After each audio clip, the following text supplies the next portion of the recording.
kita jangan makin banyak makanan fisiknya, tapi justru ya kita untuk memperbanyak makanan-makanan yang non fisik, yang metafisik, yaitu adalah bacaan-bacaan Al-Quran kita, bacaan sholawat ya, kemudian sholat-sholat kita, zikir kita gitu Bapak Ibu, sedekah kita. Untuk apa? Memberikan makanan untuk ruh kita. Akhirnya nanti semakin kita bertambah usia, nanti kita semakin mendapatkan ada ketenangan dari Allah Subhanahu wa taala.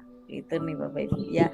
Nah, kemudian di sana di dalam proses masuk gua keajaiban, ternyata juga terjadi ada buka perisai, sahabat ya.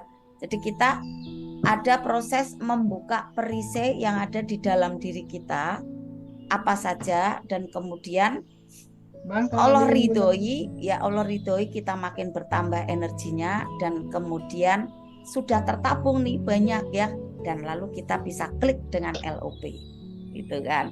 Nah, LOP sudah banyak kami jelaskan teknis-teknisnya LOP-nya ya, baik ada dengan LOP VASTSL ya, atau LOP dengan ada tarik rezeki ya, tarik uang gitu ya, atau panggil uang gitu ya.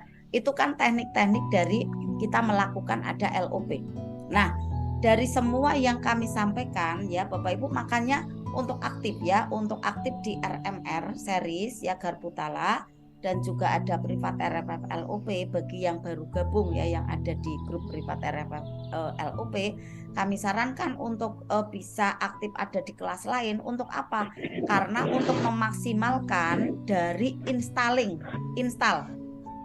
data baru ya, untuk otak sadar dan kemudian tertanam ke otak bawah sadar kita, agar kemudian kita bisa memaksimalkan dalam praktek magnet rezeki gitu Bapak Ibu ya.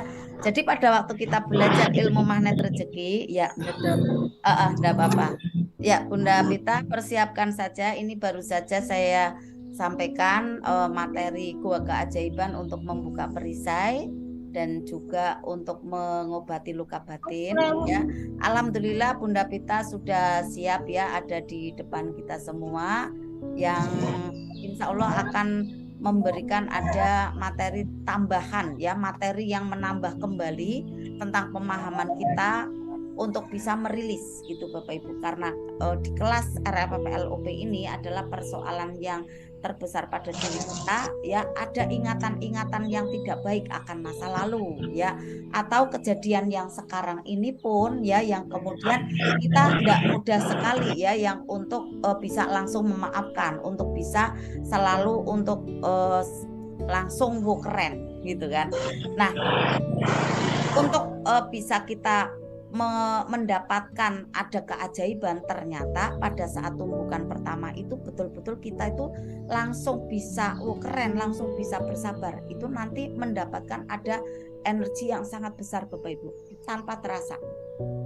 Akhirnya nanti digantikan dengan ada keajaiban yang bertubi-tubi dari Allah.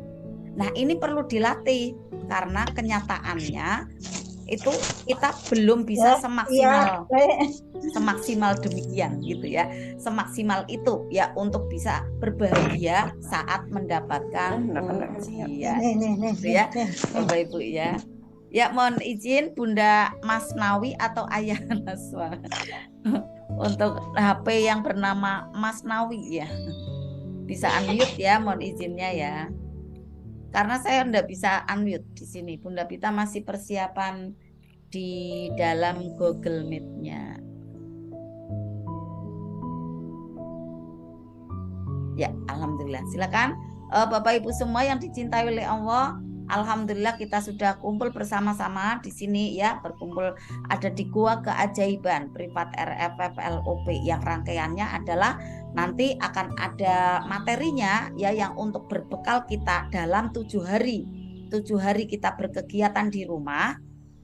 Tentu kita pengen sekali ada masukan-masukan, ada booster yang bisa dicerna oleh alam sadar kita gitu ya, dan kemudian tertanam ke bawah sadar, lalu memudahkan diri kita melangkah dalam keadaan yang terbaik, yang terlurus, yang terindah, yang diridhoi oleh Allah, bersamaan dengan nanti amalan bacaan Al-Quran yang kita bacakan dengan bahagia, dengan sungguh-sungguh, dengan jahar, dengan semangat gitu Bapak Ibu. Lah nanti tergabung di sana ya, ada keduanya menggabung satu sama terhubung, akhirnya nanti membuat ada cahaya, dan selanjutnya adalah kehidupan kita menjadi penuh dengan ada solusi demi solusi apabila kita tertumbuk ada persoalan. Tetapi kalaupun tidak, kemudian kita benar-benar bisa keadaan lapang, justru malah bisa menolong orang lain. Nah, ini yang perlu sekali kita dapatkan ya, energi brilian seperti itu ya.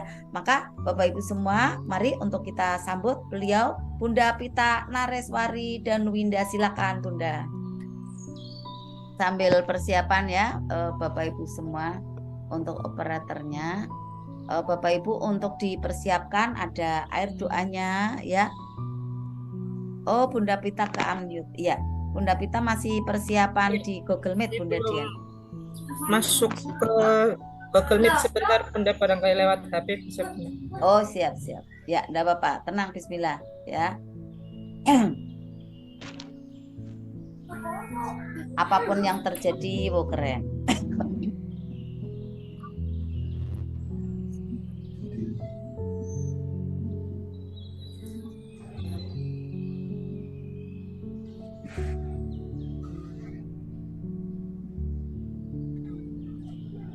Sinyal mungkin ya Bunda Pita ya. Ya. Silahkan Bunda Susan. Ya, tadi saya sudah buka Bunda Pita ya. Jadi ini bisa langsung karena waktunya sudah jam 8. Bapak Ibu semua, kita sambut beliau yang luar biasa, Bunda Pita dan Winda Nareswari. Tepuk tangannya Bapak Ibu semua. Tadi setengah jam udah dibuka Bunda. Ya, maaf ini kita masih belum stabil sinyalnya Bunda ya. Ya, enggak apa-apa. Assalamualaikum warahmatullahi wabarakatuh. Waalaikumsalam warahmatullahi wabarakatuh. Ya, apa kabar pada pagi hari ini? Alhamdulillah. Luar biasa. Seperti semuanya yang dirahmati Allah ya, pada malam hari ini senang sekali rasanya kita dapat berjumpa kembali dalam kajian pekanan privat RFF dan LOP ya sahabat semuanya. Sebelumnya ya, mari kita bersama-sama berdoa dan memanjatkan sholawat kepada Rasulullah SAW ya. Alhamdulillah salatu wassalaman ala Muhammadin wa rasulil karim wa ala alihi wa ashabihi ajmain, amma ba'du. Rabbi sadri wa yassir li amri wahlul 'uqdatam min lisani yafqahu qawli.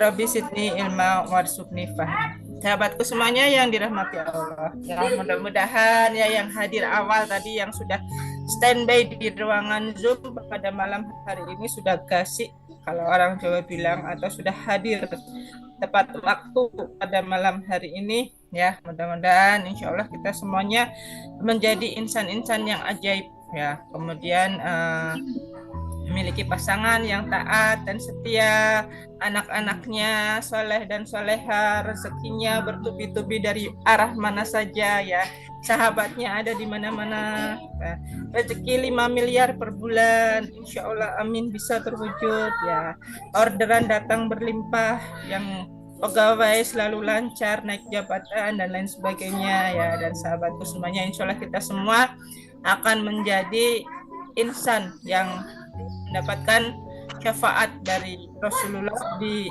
yaumil akhir nanti, dan wafat husnul khatimah, masuk surganya Firdaus ya, bersama-sama dengan Rasulullah. Amin Allahumma amin. Sahabatku semuanya, malam hari ini kita akan membahas mengenai luka batin, kemudian akar, kemudian dampaknya, kemudian solusinya. Nah, lengkap ya insya Allah. Ada akar dari luka batin, kemudian ada dampaknya ya. Apa sih mengenai luka batin? Mungkin kita banyak mengetahui ya bahwa luka batin itu mungkin adalah perasaan yang tersakiti. Manakala kita mendapat hal ketidakmudahan dari orang lain, merasa didolimi, gitu, akhirnya itu menjadi luka batin. Nah, tahukah teman-teman semuanya, sebenarnya luka batin itu ada mungkin ya terjadi dari tumpukan-tumpukan kisah masa lalu kita, ya, tumpukan-tumpukan kisah masa lalu kita. Bagaimana ya? Bagaimana sih rasanya bahwa kita ini pernah disakiti mungkin oleh orang tua kita, gitu, mungkin oleh saudara kandung kita, dan itu semua ternyata bisa menjadi luka batin untuk kita bawa di kemudian hari, dan secara sadar maupun nggak sadar itu menjadi program, ya, program kehidupan kita di masa yang akan datang. Nah, malam hari ini izinkan saya untuk berbagi ya teman-teman, mudah-mudahan ini bisa.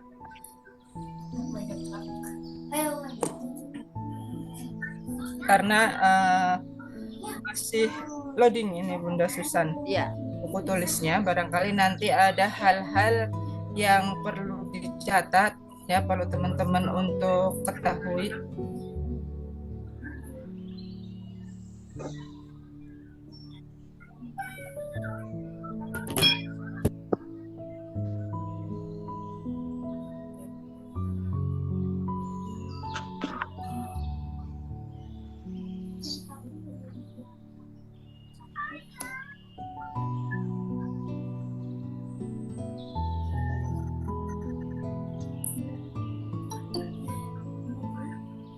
Ini saya sudah bisa berbagi ya.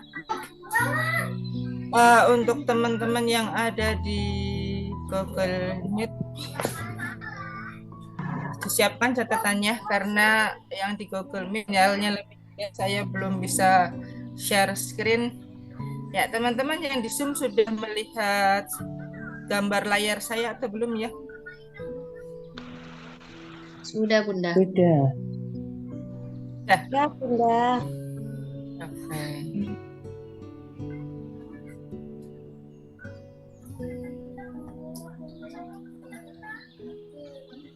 Ini saya coba tampilkan biar layarnya lebih besar.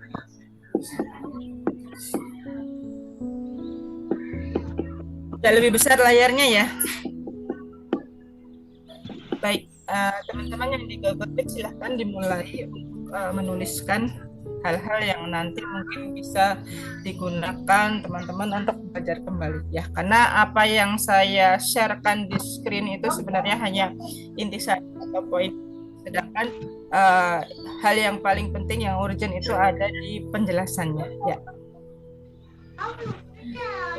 Nah, ini teman-teman semuanya, saya akan mulai menjelaskan bagaimana proses masuknya informasi untuk manusia. Nah, jadi setiap manusia itu memiliki rentang usia golden age ya. Golden age itu usia emas. Nah, usia emas ini ada di usia 0 sampai 7 tahun. Nah, mengapa usia 0 sampai 7 tahun ini disebut dengan usia emas? Karena pada saat usia 0 sampai 7 tahun ini ya, pada umumnya seorang anak itu frekuensi gelombang otak ada dalam frekuensi gelombang otak theta. Apa itu gelombang otak theta? Gelombang otak theta adalah getarannya, sifat getaran menangkap ya informasi, segala informasi yang masuk itu dalam getaran yang rendah. Jadi anak kecil itu nggak peduli dengan dunia nyata. Mereka memiliki dunia mereka sendiri. Nah, karena mereka memiliki dunia mereka sendiri, inilah yang dinamakan dengan dunia imajinasi. Dan seorang anak itu mempunyai kemampuan imajinasi yang tinggi. Proses masuknya informasi. Ya, mohon maaf, ini suaranya ya yang masih terbuka, mic-nya saya mute dulu. Oke, teman-teman semuanya, mengapa usia 0 sampai 7 tahun ini memiliki gelombang yang getarannya rendah? Karena memang kemampuan otaknya masih kecil, belum berkembang. Nah, di saat seorang anak kecil yang kemampuan otaknya masih rendah, mereka hanya mampu menangkap kejadian-kejadian yang ada di sekitar mereka dengan frekuensi getaran yang rendah juga, karena kemampuan otaknya, daya otak menampungnya juga masih rendah. Nah, tetapi ternyata kemampuan otak yang menampung yang rendah ini ternyata memiliki dampak efek yang bisa terbawa sampai seseorang itu dewasa. Ya. Karena teman-teman semuanya kan pernah melihat ya, mungkin anaknya atau mungkin cucunya gitu ya. Kalau Dek Kenzi mungkin ya, cucunya Bunda Susan itu senang banget ya bermain-main, dan dia senang banget tertawa-tertawa gitu ya. Nah, dia punya imajinasi sendiri. Nah, Dek Kenzi itu kalau melihat saya selalu ketawa, mungkin imajinasinya dia saya adalah sosok yang lucu, gimana ya, badannya besar badut apa gimana. Mesti kalau lihat saya, Dek Kenzi itu tertawa terbahak-bahak gitu ya. Langsung sukanya dada-dada gitu. Luar biasa sekali. Nah, inilah kemampuan seorang anak, dan kebiasaan anak inilah nanti akan terbawa sampai dia dewasa nanti. Seorang anak kecil yang sudah sumeh ya, kalau orang Jawa bilang sumeh atau murah senyum gitu, atau anak yang ramah, ketika dewasa pun nanti dia tetap menjadi seorang pribadi yang ramah. Nah, karena apa? Dari pembiasaan orang yang di sekelilingnya, mereka menangkap informasi-informasi dari orang sekelilingnya, maupun yang baik maupun yang nggak baik, itu mereka tangkap gitu. Nah, ini penjelasan mengenai gelombang theta. Nah, sahabatku semuanya, kita yang dulu itu adalah kita yang sekarang memperlakukan anak kita. Kok bisa begitu Bunda? Gitu. Iya, gitu. Mungkin saat kecil kita pernah mengalami luka batin di saat usia emas kita 0 sampai 7 tahun. Secara tidak sadar. Mungkin ada ya orang tua kita yang toksik gitu ya. Orang tua kita itu menjadi seorang orang tua yang senangnya kalau kita salah dikit aja beliau marah-marah gitu kan. Aduh adek, ini jangan dipegang nanti pecah gitu kan. Aduh adek, kamu bikin malu orang tua, dan lain sebagainya. Nah, secara sadar ataupun enggak sadar gitu ya, ternyata kita sudah menangkap memori, dan mulai dari usia itulah kita sudah menangkap luka batin. Nah, anak-anak itu usia kecil pun kelihatannya dia kecil gitu, kelihatan cuma main-main doang, tapi dia sebenarnya sedang banyak belajar menduplikasi orang tuanya, dan itu yang mereka bawa kelak ketika mereka dewasa nanti. Nah, kita yang sekarang, bagaimana cara kita memperlakukan anak-anak kita? Mungkin ada dari teman-teman sekarang yang mengeluh, anak saya nggak mau nurut, anak saya tidak mendengarkan saya, anak saya susah belajarnya, anak saya nggak mau ngaji. Nah, boleh jadi pada saat itu, Bunda atau ayah pada saat usia kecil ya disakiti oleh orang tuanya. Ya. Kenapa ada anak-anak yang nggak mau ngaji, anak-anak yang nggak mau belajar gitu kan? Boleh jadi ya, anak-anak merasa melihat kita adalah seorang pemarah yang sukanya merintah dan orang yang malesin gitu ya. Lihat orang tuanya males sih ngapain belajar gitu kan? Dia malah semakin membangkang. Karena apa? Kita nyuruh mereka juga dengan cara yang nggak pas, dengan cara yang nggak tepat. Gitu. Kitanya teriak-teriak, adek cepetan belajar gitu lah, adek cepetan kerjain PR gitu tuh, adeknya main HP terus mainin HP. Nah, itu secara nggak sadar apa yang kita ucapkan itu sebenarnya bentuk ketidaksukaan kita sama orang tua kita pada masa lalu, sehingga itu menyebabkan luka batin yang terbawa oleh kita hingga kita besar, hingga kita menjadi orang tua sekarang. Nah, itulah yang kita program di masa lalu dan terjadi di masa depan, dan persentasenya sendiri ya, kita memprogram itu 88 sampai 95% itu kejadian. Kalau teman-teman sekarang memperlakukan anak-anak di usia itu adalah dengan cara yang tidak tepat, maka masa depan mereka pun. Ini kenapa gitu, saya memperhatikan kenapa banyak anak SD sekarang, nggak usah jauh-jauh ke SMP, SMA, itu anak SD sekarang nggak sama seperti anak SD ketika saya kecil. Ya, Karena apa? Pola asuh dari orang tuanya ya sudah memiliki luka batin yang lebih banyak dan mereka tularkan kepada anak-anak zaman sekarang. Kalau zaman dulu mungkin orang tua kita malah lebih bagus mendidik kita gitu. Sehingga anak-anak yang dulu lebih penurut daripada generasi yang 2020-an ke sini gitu. Ya, karena itu tadi ya mulai generasi 2000 ke sini ya itu adalah generasi yang sudah kena arus era globalisasi. Informasi masuk, internet masuk gitu kan, begitu banyak ya energi-energi yang tidak positif masuk sehingga kita itu secara nggak sadar langsung menginstal gitu ya, informasi-informasi yang tidak tepat sehingga kita memiliki banyak sekali. Nah, karena ketidaktepatan menjadi satu, akhirnya kita menjadi orang yang mudah kena energi gugur. Nah, kurang lebihnya seperti itu, teman-teman. Nah, makanya di sini kita belajar bagaimana kita harus mengobati. Ini adalah penjelasan mengenai akar luka batin kita di masa lalu yang terbawa hingga saat ini kita menjadi seorang pribadi yang boleh jadi kita pribadi orang yang angkuh atau pribadi orang pesimis atau mudah orang yang putus asa dan lain sebagainya gitu. Kemudian mengenal akar luka batin itu adalah pengalaman masa lalu kita. Nah, mungkin saat dulu kita menjadi anak-anak di usia emas, kita pernah diberikan rasa ketakutan atau ditakut-takuti sama orang tua kita, sehingga kita terbawa sampai kita dewasa sekarang menjadi seorang yang pribadi yang penakut. Misalnya gini, kamu nggak mau belajar, nanti kamu nggak saya belikan makanan kesukaan. Orang tua kadang seperti itu, atau ditakut-takutin. Kamu nanti kalau nggak mau belajar, nanti kamu digondol wewe atau digigit sama wewe gombel atau digigit sama mak lampir. Kadang-kadang kita diberikan ketakutan seperti itu sama orang tua kita. Nah, akhirnya efeknya ya luka batin, sebenarnya kita jadi terluka. Kalau kita nggak mau belajar, berarti nanti kita menjadi seorang pribadi yang nggak mau berjuang, tidak punya keberanian untuk jadi orang yang selalu menyerah dengan keadaan. Ya wes lah, hidupku seperti ini aja, ya wes ben. Jadi cukup gitu, merasa belajarnya ini sudah cukup, hanya di sini aja gitu. Ngapain harus bersusah payah ikut RFF, LOP, ngapain saya harus begini, ngapain saya harus begitu. Karena itu tadi ada rasa ditakut-takuti zaman dulunya sama orang tua, mungkin gitu. Nah, kemudian yang kedua, kita pernah mengalami penolakan.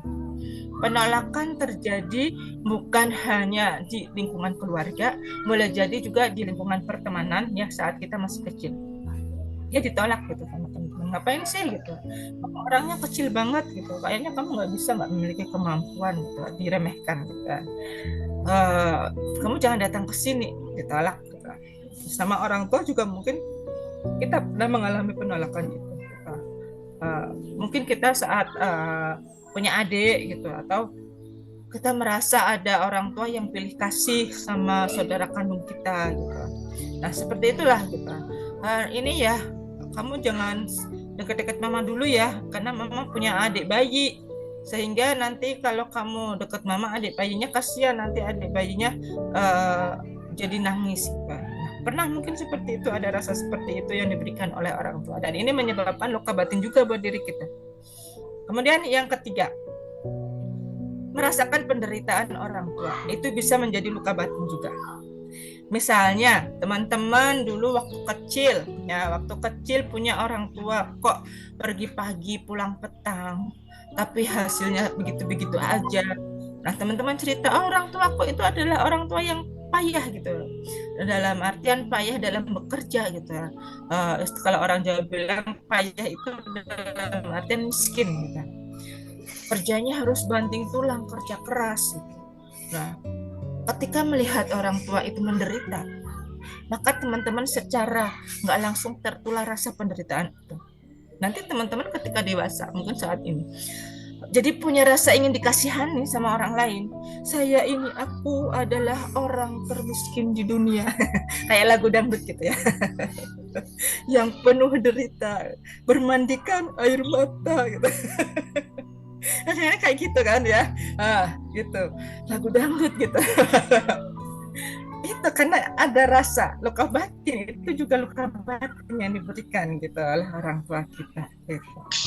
Nah, ini yang perlu kita ketahui, akar penderitaan kita itu sebenarnya itu. Dan yang keempat, akar yang keempat adalah merasa dibanding-bandingkan atau diberi label buruk sama orang tua kita. Kita dicap gitu. Nah, misalnya dicap, aduh kamu itu udah merengil gitu kan. Kalau saya dulu anaknya kecil gitu, anaknya kecil. Terus orang-orang bilang saya ini adalah anak yang pendek gitu. Alhamdulillah gitu ya, malah semakin orang-orang menghina saya, alhamdulillahnya saya kok setelah dewasa nggak punya perasaan minder sama sekali gitu. Dulu waktu SD gitu, satu kelas itu anak yang paling kurus, paling kecil, paling hitam itu saya gitu. Itu ya paling kecil. Saya sering dibanding-bandingkan dengan kakak saya. Kamu kok udah makan banyak sih, tapi kenapa kamu nggak tinggi, dasar pendek gitu. Terus dibeli label buruk, si pendek gitu. Tapi alhamdulillah kok Allah kasih ya nggak pendek-pendek amat, juga nggak tinggi-tinggi amat setelah dewasa gitu ya. Nah ini keajaiban juga sebenarnya ya. Nah kemudian luka batin itu juga didapat dari perasaan diperlakukan tidak adil oleh orang tua. Kadang ya, orang tua itu kalau udah sayang sama salah satu anaknya, perlakuannya tidak adilnya tuh seperti ini. Misalnya si kakak dapat jatah 2.000 tapi si adik dikasih 500. Nah, pernah seperti itu. Ada orang tua yang seperti itu ya. Dan si adik ini merasa orang tua saya tidak adil, meskipun kakak kebutuhannya lebih banyak, tetapi saya punya kebutuhan seharusnya bisa dikasih 1.000 gitu. Nah orang tua ya seperti itulah, kadang-kadang memberikan dampak yang tidak baik untuk anaknya di kemudian hari. Nah, akar yang keenam, sering dibully atau dihina, itu sudah jelas, sudah pasti membuat orang depresi, membuat orang menjadi minder, apatis, kemudian menarik diri, nggak mau bergaul dan lain sebagainya ya. Bahkan seorang anak SD karena terus-menerus jadi hina gitu, entah di keluarga ataupun entah itu secara nggak langsung di teman-teman sekolahnya, berani lompat dari gedung lantai 4 gitu, dan tentu saja meninggal dunia gitu, anak SD kelas 6 gitu. Itu ada di Bekasi beritanya. Nah, hal-hal yang semacam inilah yang kita nggak mau gitu ya. Kita harus obati luka batin itu. Nah, yang ketujuh, perasaan dikhianati. Perasaan dikhianati itu biasanya timbul dari orang tua yang bercerai. Ya, orang tua yang bercerai dan itu dilihat oleh anak-anaknya, dan itu anaknya masih usia emas gitu. Nah, anak-anak itu akan merasa menganggap orang tua itu adalah pengkhianat, nggak mau menjalani komitmen menjadi satu keluarga bareng-bareng dengan dia. Nah, perasaan demikian tentu saja menjadi efek luka yang kurang baik untuk anak-anak dan untuk tumbuh kembangnya si anak ketika dia dewasa nanti. Yang kedelapan adalah perasaan diabaikan. Diabaikan, dicuekin, dianggap nggak ada, padahal dia ada di situ. Ada pernah tipe orang tua yang seperti itu ya, tipe orang tua yang cuek, nggak mau memperhatikan anaknya, yang penting aku udah ngasih makan kamu, udah selesai gitu. Nah, perasaan diabaikan ini dari anak-anak inilah yang menimbulkan luka batin di kemudian hari. Lalu apa dampak dari luka batin itu sendiri? Ya, dampak dari luka sendiri adalah yang pertama, seseorang menjadi mudah marah, kontrol emosinya tidak teratur, kemudian dia mudah menyalahkan keadaan. Ada kondisi jalan ya, jalannya penuh, dia marah-marah. Aduh, kenapa sih pijar? Kalau orang Jawa bilang, kenapa sih pijar ono kecelakaan? Kenapa sih kok tiba-tiba ada kecelakaan gitu? Harus mesti ada kecelakaan gitu. Dan akhirnya orang itu menyalahkan keadaan. Nah, gara-gara kecelakaan nih, aku akhirnya datang ke tempat kerja jadi terlambat gitu. Nah, ya menyalahkan orang lain, menyalahkan keadaan. Nah, hal yang seperti inilah ya memberikan dampak yang tidak baik untuk diri kita sendiri. Kenapa?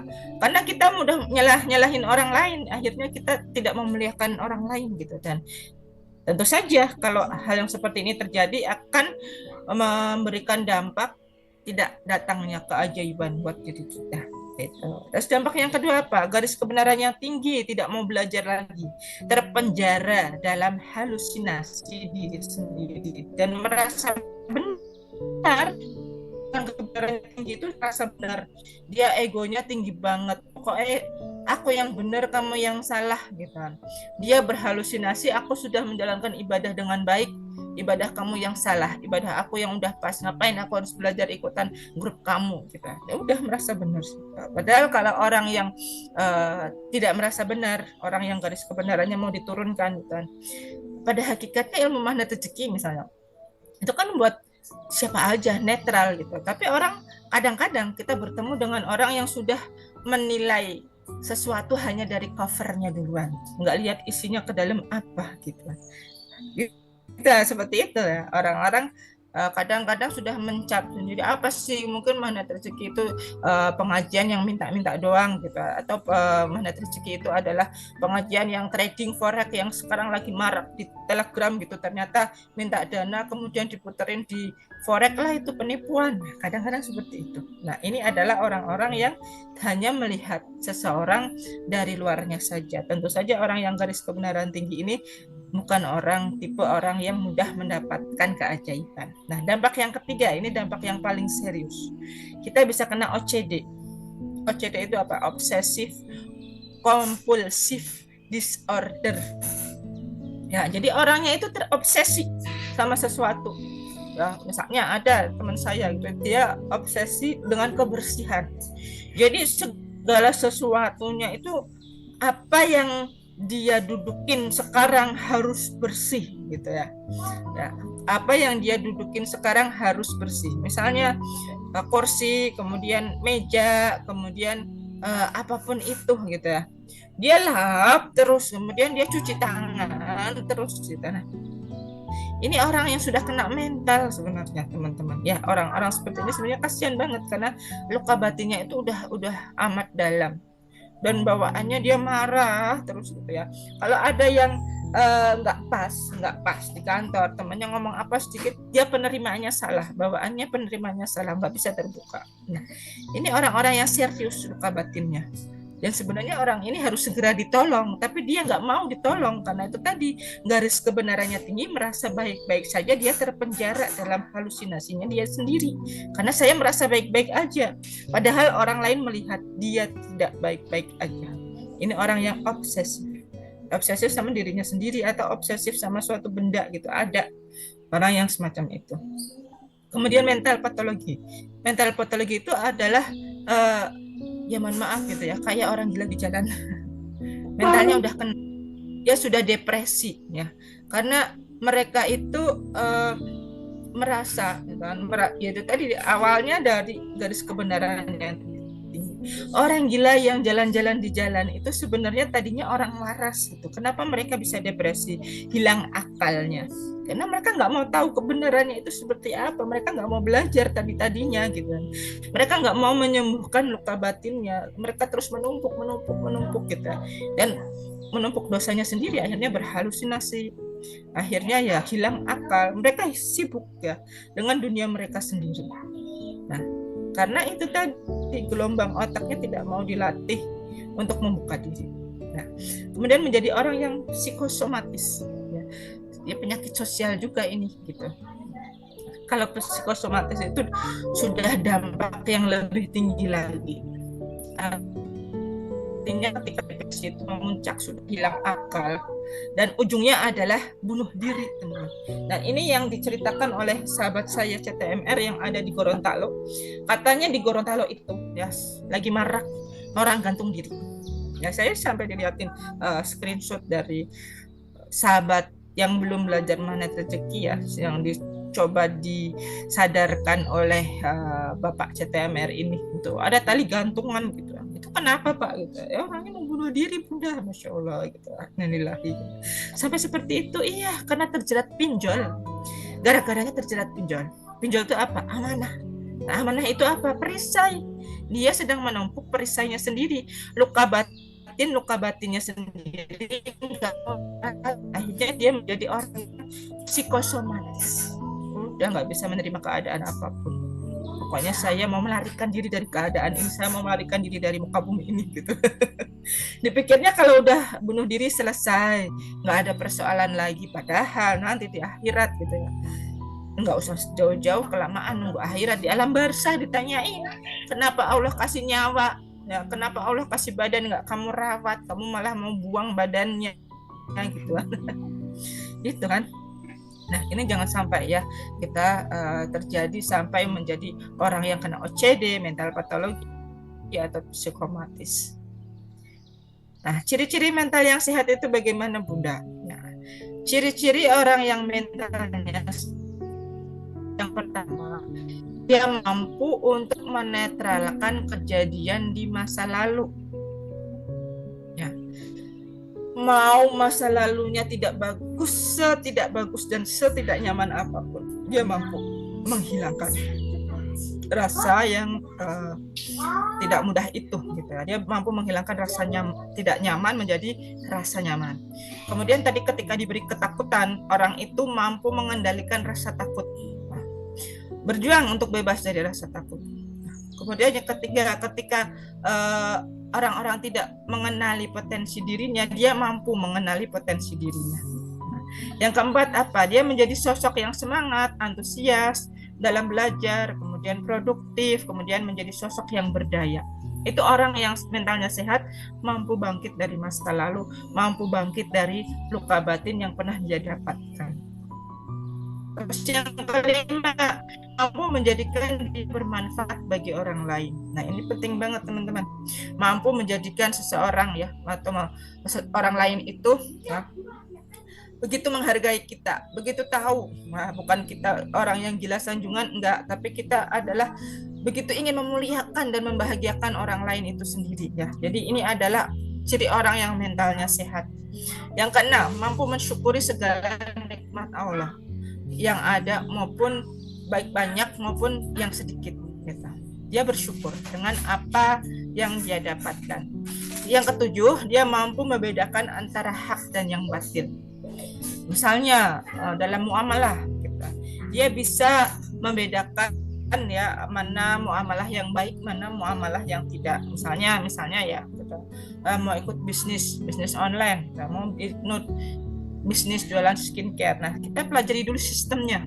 Sistem bisnisnya itu kayak apa? Apakah itu mengajak kita ke jalan Allah atau justru komunitasnya semakin menjauhkan diri kita dari Allah? Gitu. Teman-teman teliti. Ya.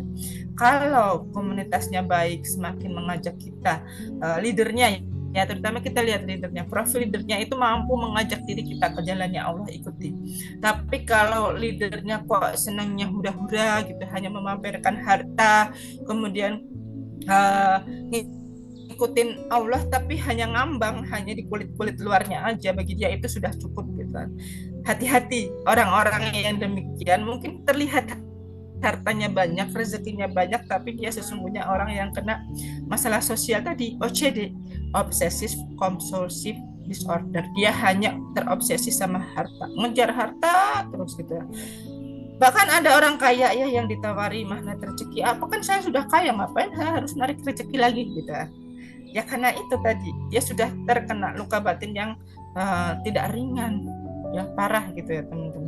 Udah terobsesi sama duniawi gitu. Maka teman-teman kalau mau pilih-pilih misalnya jualan online, pilih leadernya yang amanah ya. Nah, saya sangat merekomendasikan jadi resellernya Bunda Susan. Kalau resellernya Bunda Susan emang kenapa banyak gitu ya, mau jualan bola, mau jualan skincare, mau jualan buku gitu, gampang banget ya. Nanti Bunda Susan mau rekrut karyawan besar-besaran. Amin ya. Nah, kemudian yang ke-8 ya, bahagia dengan dirinya saat ini. Jadi apa yang kita punya ya apa yang kita miliki saat ini. Kita merasa bahagia tanpa harus menetapkan syarat apapun ya, tanpa kita harus bahagia nanti kalau saya udah dapat keajaiban, dapat rumah baru gitu. Bahagia nanti kalau saya sudah lunas amanah saya baru bahagia. Itu namanya mental kita belum sehat gitu ya. Apapun yang kita punya saat ini, berbahagialah gitu ya.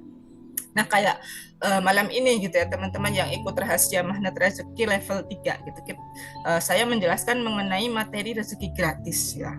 Mental orang-orang yang sehat itu tidak boleh minta-minta. Mental orang-orang yang sehat itu tidak alergi ya, harus alergi dengan yang namanya gratisan. Baik sadar maupun nggak sadar, kadang-kadang kita suka atau sering minta gratisan. Contohnya kayak gini, wah kamu habis pulang dari Bandung ya, mana sih oleh-olehnya? Nah, itu juga kita minta gratisan ya, apalagi pengemis yang sudah dijadikan profesi, itu juga kita nggak boleh ya. Lengkapnya itu ada di RRF level 3. Kemudian bahagia dengan keluarga kita, bahagia dengan pekerjaan kita, dan orang yang mentalnya sehat adalah merasa dekat dengan Tuhannya ya teman-teman. Orang yang mentalnya sehat adalah yang dekat dengan Tuhannya. Nah ini saya mau menceritakan sedikit dengan akhlaknya penduduk Gaza. Penduduk Gaza seperti saat ini teman-teman ketahui semuanya ya, rumah sudah hancur gitu kan. Saudara-saudaranya meninggal, ayah ibunya nggak ada, anak-anaknya juga tertimbun puing-puing. Tapi apakah mereka memiliki rasa takut? Apakah mereka kemudian menjadi sosok yang pesimis, tidak tersenyum dan tidak bahagia? Ternyata enggak sama sekali. Tidak sama sekali. Itu tidak nampak dalam video-video dari orang-orang Indonesia yang memvideokan mereka gitu. Anak-anak Gaza gitu ketika diwawancarai itu senyum, mereka selalu tersenyum, nggak pernah hilang senyum dari wajah mereka sekalipun mereka udah nggak punya rumah dan orang tua. Ketika diwawancarai, Dek kamu kok senyum, kamu kok bahagia, kenapa gitu? Iya saya bahagia melihat orang tua saya sudah syahid. Masya Allah gitu. Orang tua saya sudah syahid, dia bahagia, dia nggak ada perasaan meraung-raung lagi gitu. Saya sudah menerima keadaan ini. Ada yakin gitu dengan orang tua nggak ada akan bahagia. Iya karena janji Allah itu sudah pasti. Malah dia bisa membacakan sebuah ayat, ketika kita mampu menukarkan harta dan jiwa kita, maka Allah akan memberikan balasan yang setinggi-tingginya buat kita gitu. Masya Allah, itu luar biasa sekali gitu ya. Itu mental itu yang belum kita miliki saat ini. Nah kita saat ini dikasih hutang yang 20 juta, ada bunda. Barusan ada yang curhat, rasanya saya tidak sanggup hidup. Aduh kenapa lagi ini tidak sanggup hidup? Hutang saya di bank katanya 260 juta. Ya udah sini ikut RFF aja, nanti dilunasin sama Allah gitu. Ya sudah pertimbangan, ya gimana mau ikut RFF donasi gitu, orang saya bayar hutang aja nggak mampu. Lah ini kan bukan bayar utang, kita kan mau melepaskan perisai, cuma 25.000 rupiah aja kok satu kali Zoom dengan dapat bimbingan sepekan. Nanti bunda lalu akan dapat dibimbing tercerahkan luar biasa. Oh ya udah terima kasih, wassalamualaikum. Ya udah nggak apa-apa. Saya tetap bahagia, keren gitu. Kalau orangnya belum bahagia ya terserah dia, tapi saya tetap bahagia gitu. Saya memilih bahagia. Ya teman-teman, kita janji untuk melepaskan ya luka batin, kemudian kita menjadi orang yang mentalnya sehat. Nah ini solusinya, lepaskan gendongan luka batin ya, seperti membuang sampah. Buang sampah emosi, menerima kenyataan hidup untuk menatap indah masa depan.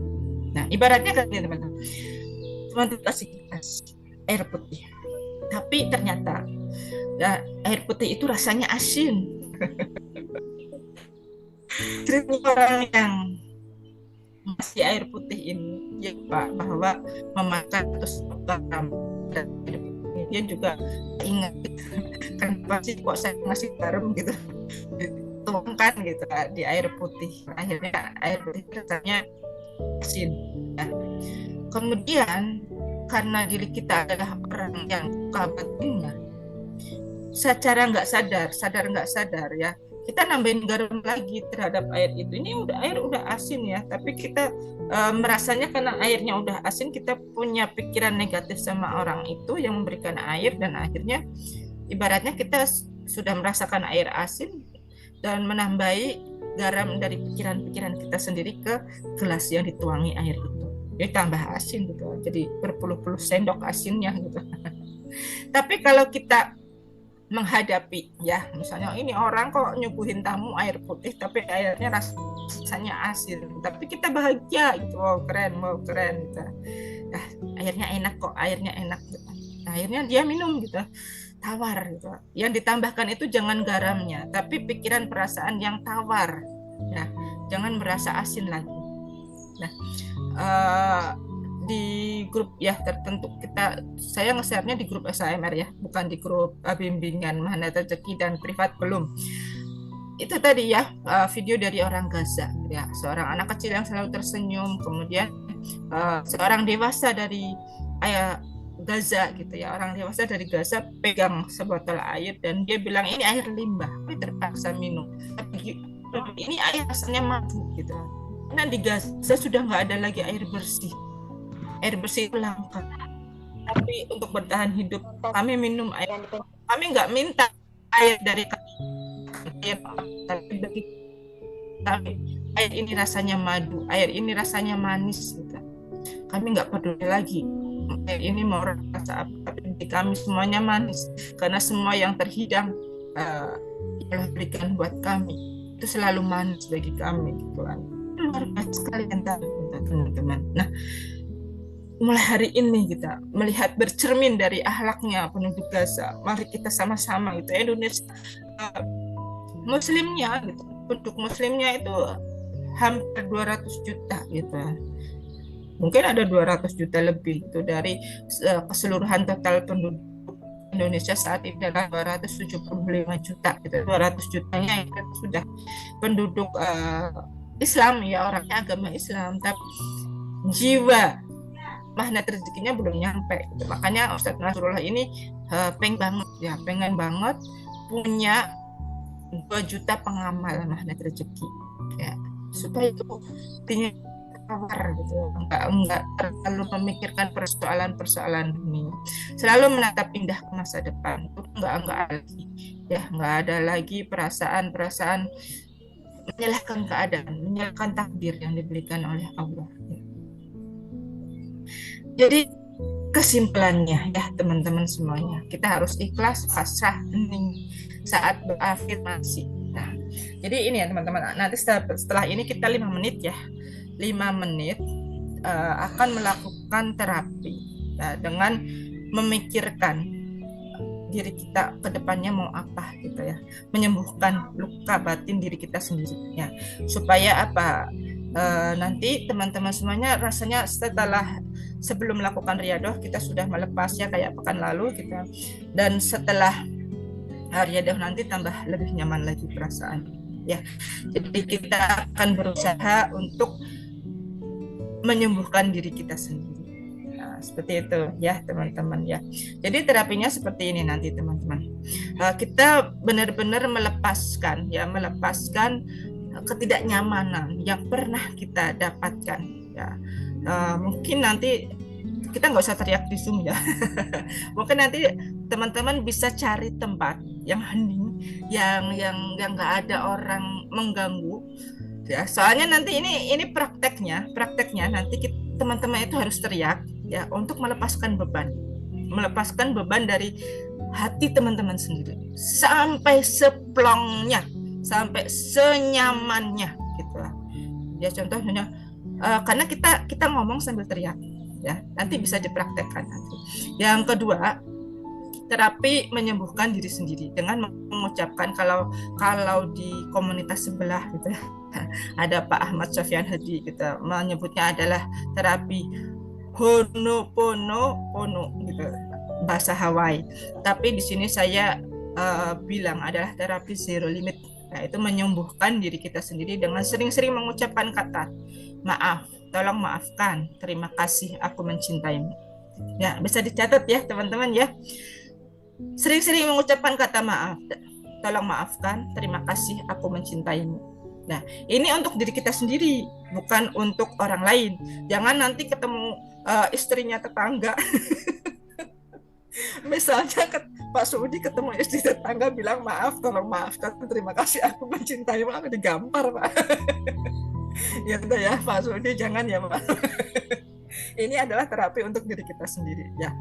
Dan usahakan kalau bisa jangan ketemu orang, biasanya benar-benar sendiri. Soalnya nanti kalau dilihat orang itu ngapain ya Bunda Yuningsih, ngapain itu Bunda Tuti Warma ngomong sendiri gitu. Nah, usahakan mungkin pagi hari itu lebih bagus lagi ya, karena seperti afirmasi pagi ya. Kita praktek bareng-bareng coba ya teman-teman. Jadi prakteknya kayak gini. Untuk tadi yang pertama kita praktek 5 menit ya. Nanti teman-teman pikirkan satu kejadian di masa lalu kita, terutama saat kita masih anak-anak. Ya, bisa ditulis ya. Pikirkan satu kejadian saat kita masih anak-anak yang membuat hati kita luka banget. Sakitnya tuh di sini. Nah, teman-teman, tulis ya. Pikirkan satu kejadian ya yang membuat hati kita amat sangat terluka dan ingat sampai sekarang. Kalau ingat kejadian itu saat kita masih anak-anak ya, kalau Bunda kejadiannya lebih dari usia 7 tahun bolehlah, nggak apa-apa. Pokoknya kejadian yang benar-benar masih nempel. Kalau ingat itu nah, aduh, kenapa dulu ada seperti itu? Kalau nggak ada kan bisa jadi seperti ini, lebih bahagia. Nah, nanti ini kita pikirkan itu. Nanti setelah itu teman-teman terapinya kayak gini di rumah. Ya Allah, nah, kejadian ini di masa lalu membuat saya sakit. Saya ketabrak sepeda oleh tetangga saya. Sepeda saya remuk, tetapi tetangga saya tidak bertanggung jawab, ya Allah. Dan sampai saat itu ibu marah-marah, yang disalahin saya, ya Allah, sepedanya remuk. Tapi saya masih ingat bagaimana cara ibu saya memarahkan saya. Saya diseret ke kamar mandi, saya disiram sama air. Sakit hati, ya Allah. Nah, setelah itu teman-teman bilang, tapi hari ini saya memaafkan. Saya memaafkan tetangga saya. Harapan sore. Aku udah Pak. Itu aku dunia aku tuh di apa itu? Ana, iya suaranya ya Bu Ana ya. Kita lagi terapi dulu ya Bu Ana. Terima kasih. Aku mencintaimu. Oke. Nah, kita ulangi. Nah, teman-teman semuanya, nah, satu kejadian yang membuat kita sangat terluka. Ngomongnya sambil teriak. Terus kita maafin. Saya maafin tetangga saya si Fulan, ya Allah, yang merusak sepeda saya. Saya maafin ibu saya, ya Allah, yang marah-marah sama saya. Saya maafin karena saya yang salah. Gitu. Teriak sampai nyaman. Ya, merasakan benar-benar sudah memaafkan mereka. Teriak yang keras. Sekencang-kencangnya. Mau lari ke hutan boleh, mau nanti teriak-teriak di pantai boleh gitu. Nah, sampai plong, pokoknya nyaman gitu. Tapi kalau masih udah pulang ke rumah, masih ingat lagi, masih sakit hati lagi, besoknya ke pantai lagi, teriak lagi. Pokoknya sampai hati teman-teman itu benar-benar zero gitu sama orang itu, udah nggak ada sakit hati lagi. Termasuk dengan pasangannya. Gitu. Ya Allah, saya sudah maafkan suami saya, ya Allah, yang menyakiti saya, ya Allah, dia pernah gitu. maafkan. Sampai ini namanya rilis juga teman-teman, melepas gitu. Kalau kita belum bisa melepas, ya nggak ada efek. Lepaskan semua sakit hati kita gitu, sama orang lain. Benar-benar dimaafin, orang lain itu benar-benar dimaafin. Masih ingat, lakukan lagi terapinya. Masih ingat, lakukan lagi terapinya. Sampai hati kita merasa plong, nol, sambil teriak bisa. Mau di goa boleh, mau di atap genteng boleh, teriak pokoknya. Ya, yang kedua, terapi menyembuhkan diri sendiri itu untuk diri kita sendiri. Rajin-rajin mengucapkan kata, wahai diriku, mulai hari ini gitu kan, aku minta maaf. Kayak afirmasi yang minggu kemarin ya, pekan kemarin. Maafkan aku, ya, wahai diriku, maafkan aku karena aku telah mendolimimu. Ini untuk diri ya. Yang kedua untuk diri kita. Tolong maafkan aku ya, maafin aku ya. wahai diriku, aku minta maaf karena selama ini gitu, aku telah banyak mendolimi. Tolong maafkan aku. Gitu. Terima kasih diriku karena kamu selama ini menyertai diri aku tiap langkah. Ya. Terus jangan lupa mengucapkan aku mencintaimu. Mencintai siapa? Mencintai diri kita sendiri, gitu ya, bukan mencintai diri orang lain, bukan. Awas jangan salah, jangan dibalik. Nanti digampar sama pasangannya. Ya, kenapa? Kalau kita mencintai diri kita sendiri, kita akan menghargai diri kita sendiri. Ya, kalau kita mencintai diri kita sendiri, pada akhirnya kita mau menjadi bersemangat lagi. Ya, kita menerapkan terapi ini, kita bisa bersemangat lagi. Ya, dalam menentukan langkah pindah ke depan di hari depannya, kurang lebih seperti itu ya teman-teman. Kalau kita udah tidak mencintai pekerjaan kita, mencintai keluarga kita mencintai diri kita aja, kita nggak mau, bagaimana kita bisa mencintai keluarga, mencintai diri kita aja kita nggak mau, bagaimana kita nanti merawat fisik kita dengan baik dan benar gitu kan. Badannya dipakai buat kerja keras pergi pagi pulang malam gitu, pinggangnya pegel-pegel sampai panas gitu. Nah itu kalau kita nggak mencintai diri kita, hak-hak tubuh kita banyak yang terdolimi gitu ya. Jadi kita niatkan mulai dari sekarang ya melakukan terapi ini teman-teman ya, selalu ikhlas, hening ya, jauhi teriak. Apa luka batinnya teriak, saya maafkan ya, tetangga saya kemarin nyolong ayam, maafin. Supaya apa? Keajaibannya datang. Kalau kita nggak maafin, nanti keajaibannya nggak datang gitu. Ya teman-teman ya, inilah pentingnya mengapa ilmu RFF kita membahasnya itu mengenai luka batin, karena untuk supaya benar-benar lepas, zero limit, tidak ada pikiran-pikiran yang sadar, tapi pikiran bawah sadarnya itu terobsesinya menjadi positif terus setiap hari gitu ya. Bisa ya teman-teman semua ya. Besok pagi ya terapi yang pertama dan terapi yang kedua silahkan mulai dijalankan, atau nanti malam habis RFF gitu ya. Udah pada tidur kan tetangganya. Tapi jangan terlalu keras, apalagi pakai speaker, jangan.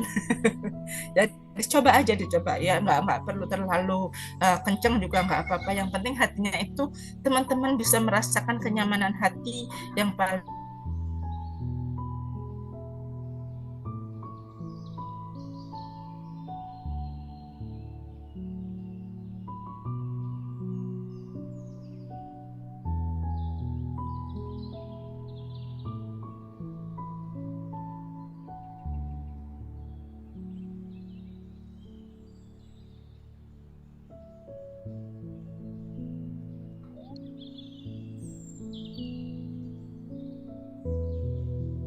Ya, ditunggu ya sahabat ya, masih kepental sejenak ya Bunda Pita nanti untuk bisa gabung kembali. Ya, yang ada di Zoom kepental Bunda Pita. Ya. Silakan Bunda Susan untuk selanjutnya bisa dilanjutkan untuk beriadah atau memberikan statement terlebih dahulu. Oh siap. Waktu dan tempat kepada Bunda Susan. Oh ya, alhamdulillah. Ya, Masya Allah tabarakallah Bapak Ibu semua ya, untuk penjelasan bagaimana tentang luka batin kita dan solusinya. Tadi untuk materinya adalah dengan jalan teriak gitu ya tadi ya. Nah itu juga bisa mensolusikan ya Bapak Ibu. Waktu kemarin saya berlatih ada di Jogja itu juga memakai energi seperti itu ya, energi alam kalau saya menamakan ya. Nah kemudian untuk apa? Untuk menjadikan mental kita menyehat gitu ya Bapak Ibu ya, untuk menjadi lebih sehat gitu. Nah kemudian nanti untuk bisa menetralkan banyak kejadian-kejadian di masa lalu. Kenapa pada waktu kita sudah memakai ada energi langitan, kemudian kita berlatih kembali ya dengan ada energi-energi alam gitu. Karena manusia itu sifatnya cepat boring Bapak Ibu gitu ya. Kemudian ingin variasi gitu kan. Ingin banyak ada bermacam-macam jenis kayak makanan tubuh saja itu kan bermacam-macam banyak sekali ya. Nah, untuk apa manfaatnya? Agar nanti bisa menetralkan dari negatif deep anchor, peristiwa-peristiwa yang tidak menyenangkan, kemudian bisa mengendalikan diri dalam keadaan energi yang brilian. Tidak cemas lagi, tidak takut lagi, seperti itu Bapak Ibu ya. Karena pada waktu kita mengalami energi yang brilian, tentu kita bisa mudah raih bahagia tanpa syarat ya. Nah, kemudian selanjutnya akan muncul ada energi plus 5, generativitas muncul Bapak Ibu. Jadi energi Bapak Ibu yang kedua itu muncul, bahkan nanti energi ketiga, keempat, seperti itu Bapak Ibu. Potensi-potensi yang ada di dalam diri Bapak Ibu ya, pada waktu Bapak Ibu bisa netralkan dengan energi bumi dan energi langitan, itu nanti menjadi lebih maksimal. Ya, diantaranya juga pada waktu Bapak Ibu sudah mendownload energi langitan seperti ini ya, dengan membaca Al-Quran, Bapak Ibu konektivitas dengan ada ilmu teknis dunia gitu Bapak Ibu. Ya, ilmu teknis dunia itu apa aja? Ilmu teknis dunia ya, misalnya Bapak Ibu yang senang dengan ada kuliner ya, bisnis kuliner. Jadi Bapak Ibu untuk memperdalam bagaimana cara memasak ya sebuah menu ya yang menarik gitu ya, dan juga rasanya yang powerful, yang sangat lezat ya, yang di tempat lain tidak ada. Nah, itu nanti menjadi sumber dari keajaiban itu berdatangan kepada Bapak Ibu. Di samping Bapak Ibu intuisinya juga diasah, karena pada saat kita menjalankan ada bisnis ya, ada kegiatan, itu tidak lepas yang namanya intuisi. Intuisi ini adalah seperti halnya kata batin gitu ya, dan insting gitu ya yang lebih kuat gitu kan, nanti akhirnya bisa mengendalikan diri kita pada hal-hal yang tidak baik dan menunjukkan jalan-jalan yang terbaik untuk kita gitu Bapak Ibu. Maka penting sekali nih Bapak Ibu ya, selalu untuk kita belajar dan mengasah diri gitu ya. Kemudian kita menjadi orang yang antusias ya, Masya Allah ya. Kita menjadi orang yang antusias, selalu semangat, selalu bahagia. Dalam keadaan tumbukan saja kita wow keren gitu ya. Yang saya rasakan ya pada waktu saya tidak sehat pun ya udah biasa gitu. Semua disyukuri gitu ya. Alhamdulillah ala kulli hal. Bahkan pada waktu kita tidak sehat itu ya, ternyata di hadisnya Rasulullah itu mengatakan bahwa pada waktu kita mengunjungi orang yang tidak sehat ya, yang sakit ya, ternyata bukan kita yang mendoakan orang yang tidak sehat itu, bukan, tetapi justru yang tidak sehat itu justru untuk mendoakan, itu doanya makbul gitu, karena situasi energinya masih rendah, tapi dia berusaha untuk bangkit bersyukur dengan mendoakan orang lain. Di sana ada kekuatan tersendiri Bapak Ibu, kekuatan seorang muslim yang dahsyat gitu. Makanya pada saat kita menjenguk ya orang yang masih tidak sehat, justru mereka yang diminta mendoakan gitu Bapak Ibu, karena doa orang yang masih tidak sehat itu makbul. Ini rahasianya yang banyak tidak kita ketahui gitu ya. Nah, maka dengan kita belajar seperti ini, akhirnya kita paham dan nanti kita menjadi orang yang selalu bahagia gitu ya dalam keadaan apapun. Kita sih dalam keseharian pengennya ya, kita inginnya ya, cita-citanya, harapannya itu selalu dalam kondisi kemuliaan, ketinggian, kesuksesan gitu ya. Tetapi kan namanya perjalanan itu kan enggak lurus mulus halus gitu ya. Nah, bukan berarti kita berdoa kayak keadaan Palestina, enggak ya. Kita doanya Masya Allah, semoga Indonesia ini menjadi negara yang benar-benar baldatun thayyibatun warubun ghafur gitu ya, diberkahi oleh Allah gitu kan. Tetapi betapa kita itu bangga sekali ya melihat dari penduduk Palestina, bahkan anak-anaknya itu yang keadaan yang sangat terzolimi seperti itu, tapi mampu tersenyum. Karena dunia kuantumnya itu sudah benar-benar jadi nyata gitu.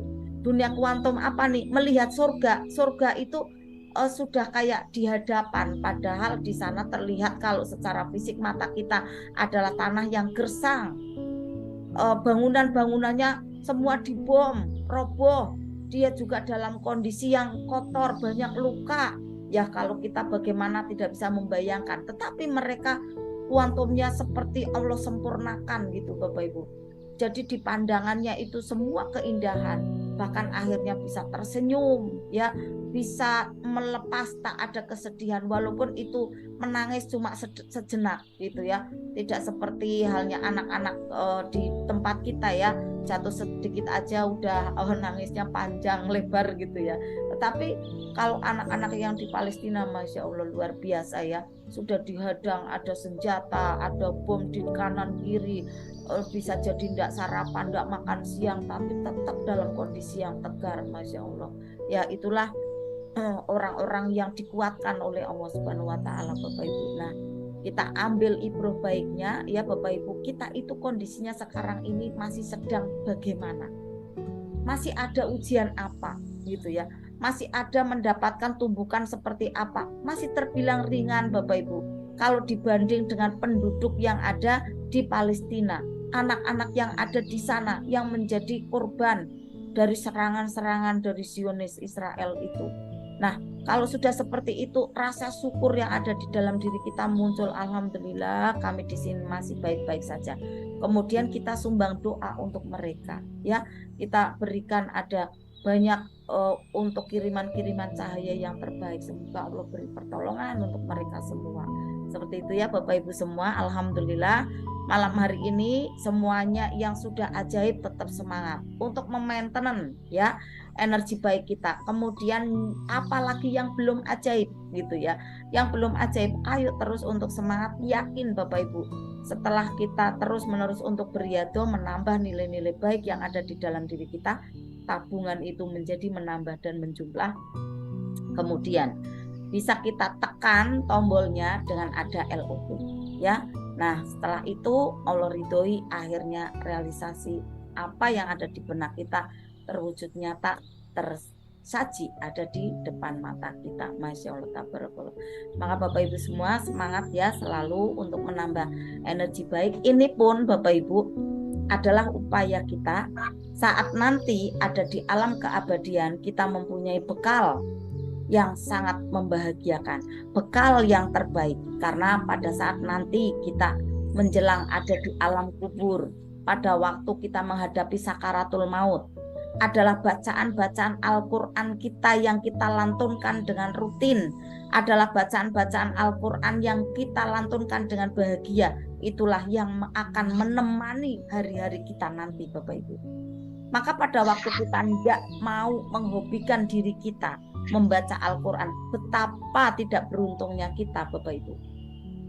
Kita selalu digerus dengan adanya kegiatan-kegiatan setiap hari yang menyibukkan luar biasa ya. Nah, makanya pada waktu kita bisa bergabung ada di sebuah grup yang senang dengan Al-Quran, jangan sampai telepon Bapak Ibu, eman-eman gitu ya. Karena kita menyadari sekali bacaan kita di rumah gitu ya, saat sendirian itu tidak sebanyak kita bareng-bareng seperti ini. Maka sendirian dilaksanakan ya, dengan ada one day one juz, one day sepertiga juz ya, ada yang di grup yang Hotmail Quran itu ya, kerjakan. Kalau misalnya belum bisa membaca, pakai tasmik ya, kemudian tasmik menirukan gitu kan. Nanti lama-lama mencintai, rasanya seperti habit, dan kalau meninggalkan kegiatan itu seperti kayak ada yang hilang gitu Bapak Ibu ya. Nah, kemudian nanti dinikmati terus menerus sambil kita berjamaah seperti ini kita lakukan. Apa manfaatnya? Manfaatnya besar sekali karena mengingatkan akan jurus-jurus, mengingatkan akan kebaikan, mengingatkan akan hari depan, mengingatkan akan kebersamaan itu penting sekali, kemudian menjadikan hari-hari kita tidak pernah merasa sepi. Kita berasanya banyak sekali teman-teman, padahal di rumah sendirian tapi seperti ramai luar biasa. Karena apa? Kita mempunyai sahabat-sahabat filah, satu perjuangan yang selalu setia dalam doa dan bergandengan tangan.